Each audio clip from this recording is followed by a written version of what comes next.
సన్మానం కంటే కూడా మీ సమస్యలే. సన్మానం అనేది ఒక పద్ధతిగా మీరు ఎంచుకున్నారు. సన్మానించి మీ సమస్యలని ఆయనకు చెప్పండి. అంటే మీరు వాళ్ళ చెప్పిన సమస్యలు ఏవైతున్నాయో భౌతిక అంశాలకు తెలియదని కాదు. ఎందుకంటే ఆయన కూడా అధ్యాపకుడు, ఆయన చూస్తున్నాడు.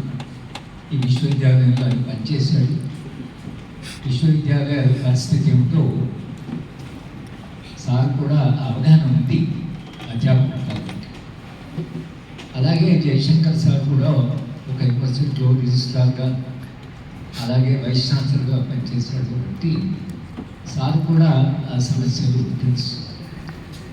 తెలంగాణ ఉద్యమంలో పాల్గొన్న మాలాంటి వాళ్ళం కూడా ప్రధానంగా కొన్ని అంశాలేమో చాలా హై లెవెల్లో పొలిటికల్ జాయింట్ యాక్షన్ కమిటీ చైర్మన్గా, జయశంకర్ సార్ అయితే సిద్ధాంతకర్తగా ఉద్యమాన్ని నడిపారు. మాలాంటి వాళ్ళు కూడా ఉద్యమంలో ఒక పరిమితమైనటువంటి పాత్ర అయినా ప్రధానంగా మాట్లాడుతూ విద్యారంగాన్ని ఫోకస్ చేస్తూ వచ్చారు.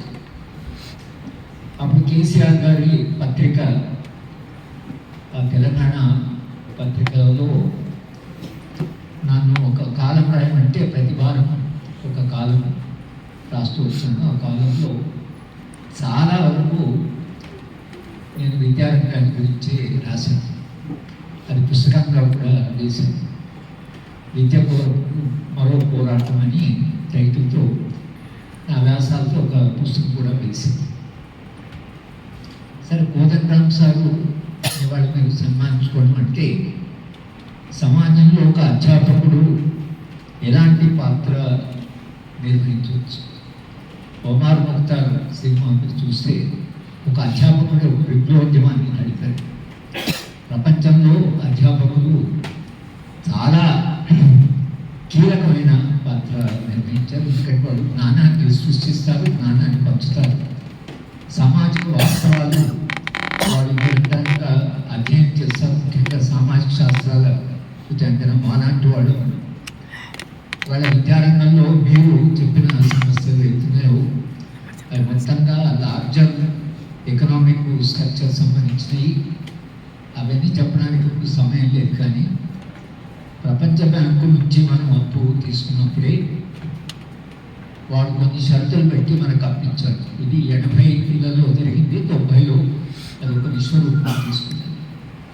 ప్రపంచ బ్యాంకు దృష్టిలో స్కూల్ ఎడ్యుకేషన్ వరకు వాళ్ళు 3 రకాలుగా సామాజిక సేవల్ని నిర్వచించారు. ఒకటి పబ్లిక్ గ్రూప్, రెండోది ప్రైవేట్ గ్రూప్, ఇంకొకటి మెరిట్ గ్రూప్.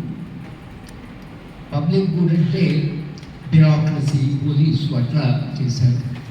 మెరిట్ గుడ్ అంటే స్కూల్ ఎడ్యుకేషన్ వరకు, నాన్ మెరిట్ గుడ్లో విద్యారంగాన్ని చేర్చారు.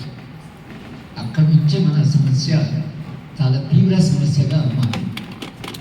వాళ్ళ దృష్టిలో నాన్ మెరిట్ గుడ్ అంటే ఏంటంటే ఒక వ్యక్తి ఉన్నత విద్య చదివిన వాళ్లకు వాళ్ళు సమాజం నుంచి తాము చేసే సేవ కంటే ఎక్కువ లాభం వస్తుంది, ఎక్కువ ఆదాయం వస్తుంది. కాబట్టి వాళ్లకు ప్రభుత్వాలు డబ్బు ఖర్చు చేసిన అవసరం లేదు. ఎందుకంటే వాళ్ళ చదువు వాళ్ళే చదువుకోవాలి. ఎందుకంటే చదువుకున్న తర్వాత సమాజం కంటే వాళ్ళకే ఎక్కువ ప్రయోజనం జరుగుతుంది అని ఒక దుర్మార్గమైన డెఫినేషన్ ఇచ్చారు. అక్కడ నుంచి అప్పు ఇచ్చిన ప్రతి దేశం మీద ఒక ప్రెషర్ పెడుతూ వచ్చారు. విద్యారంగాన్ని, ముఖ్యంగా ఉన్నత విద్యారంగాన్ని ప్రాధాన్యత తగ్గిస్తుంది. ఇవ్వగా జరుగుతుంది. మా విద్యా పరీక్ష ఉద్యమం 1985-86లో మేము విద్యారంగంలో వస్తున్న మార్పులని గమనించిన వాళ్ళుగా మన రాష్ట్రంలో, అప్పటి ఉమ్మడి రాష్ట్రంలో మేము విద్యా పరీక్ష కమిటీ, అప్పుడు జయశంకర్ సార్ కూడా మాకు వైస్ ప్రెసిడెంట్, జస్టిస్ గోపాలకృష్ణయ్య గారు ఉన్నారు, జస్టిస్ చిన్నపరెడ్డి గారు ప్రెసిడెంట్గా, నేను జనరల్ సెక్రటరీగా, జస్టిస్ కృష్ణయ్య జాతీయ స్థాయిలో ఈ విద్యా పరీక్ష కమిటీ ఏర్పడింది. అప్పటి నుంచే పోరాడుతున్నాం, రాస్తున్నాము, పోరాడుతున్నాం. 90లోకి వచ్చేవరకు పరిస్థితి ఇంకా దిగజారింది. సార్ 2021 శతాబ్దం వచ్చిన తర్వాత పరిస్థితి దిగజారంతో మేము ఒక విద్యాయాత్ర 2014 ఆ ప్రాంతంలో ఒక విద్యాయాత్ర దేశవ్యాప్తంగా ఒక మషాల్ పట్టుకొని ఈస్ట్ నుంచి, నార్త్ నుంచి, వెస్ట్ నుంచి అధ్యాపక సంఘాలు, తర్వాత విద్యలో ఇంట్రెస్ట్ ఉన్న వాళ్ళందరం అన్ని రాష్ట్రాలు తిరిగి అంతిమంగా భోపాల్లో ఒక 3-4 వేల మందితో మేము విద్యా ప్రదక్షిణ ఉద్యమాన్ని అట్లా దాన్ని ముందుకు తీసుకోవడానికి ప్రయత్నం చేసి కాంగ్రెస్ ప్రభుత్వం ఉన్నప్పుడు కొంత రెస్పాండ్ అయ్యారు. వాళ్ళు విధానాలు మార్చుకొని కాదు, కానీ సోనియా గాంధీ గారు కొంత ఆమె రెస్పాండ్ అయ్యారు. రెస్పాండ్ అయ్యి మా అనిల్ సత్గోపాల్ గారు మా ఉద్యమ నాయకుడు, జీవితకాలం అంతా విద్య కొరకే పోరాటం చేసినామని ఆయన పిలిచారు. ఆమె పిలిచి మన్మోహన్ సింగ్, చిదంబరం ఇద్దరు కూడా అక్కడ ఉన్నారు.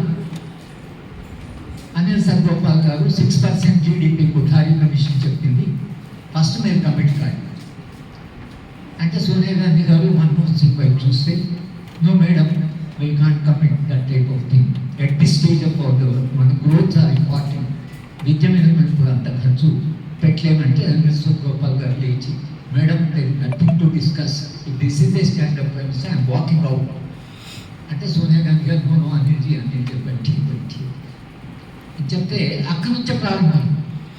మన్మోహన్ సింగ్ గారు, కోదండ రామ్ సార్ ఏమో ఒక ఉద్యమంలోకి వచ్చాడు. అధ్యాపకుడు ఒక ప్రాంతానికి జరుగుతున్న అన్యాయానికి వ్యతిరేకంగా. Manmohan Singh also professor of economics in Delhi university. ఆయన అధ్యాపకుడు ప్రధానమంత్రి అయ్యాడు. ఒక అధ్యాపకుడు ప్రధానమంత్రి అయిన తర్వాత మన వైస్ ఛాన్సలర్ లాగా ఒక ప్రొఫెసరే వైస్ ఛాన్సలర్ అవుతారు. వైస్ ఛాన్సలర్ అవుతే మారిపోతారు. ఎందుకంటే అది ఆ పొజిషన్ వచ్చేవరికి వాడిగా ప్రభుత్వం తరఫున మన తరఫున మాట్లాడదు, వాడు ప్రభుత్వం తరఫున మాట్లాడు. అంటే మొత్తంగా విద్యారంగంలో వచ్చిన ఈ మార్పులు దీనికి లాజికల్ స్ట్రక్చర్ ఉంది. అందుకని తెలంగాణ ఉద్యమం జరుగుతుంది. మాలాంటి వాళ్ళకి ఒక కొత్త ఎక్స్పెక్టేషన్ వచ్చింది. ఇద్దరు teachers, Jayashankar sir, Kodandaram sir ఉద్యమంలో అగ్రభాగాన్ని నడుపుతున్నారు. రాజకీయంగా